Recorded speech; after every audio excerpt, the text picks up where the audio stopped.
ఆయన తిరిగి లేచాడు. ఇప్పుడు తండ్రి కుడి పార్శ్వంలో నాకు కనపడుతున్నాడు. ఆకాశం తెరువబడి ఉంటుంది, నేను చూశాను అన్నాడు. వీళ్ళందరూ చూస్తే మామూలుగానే ఉంది ఆకాశం.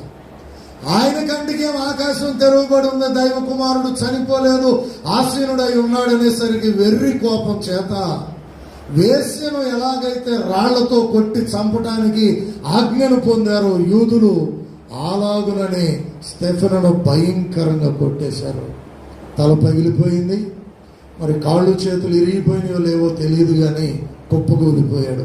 కుప్పకూలిపోయి అంటాడండి, తండ్రి ఈ నేరం వారి మీద మోపొద్దు, నా ఆత్మను నీ దగ్గరికి తీసుకో. హల్లెలూయా. అసలు ఏంటి ఈ విశ్వాసం?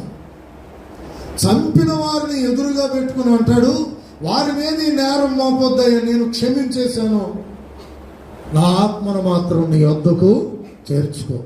క్రీస్తు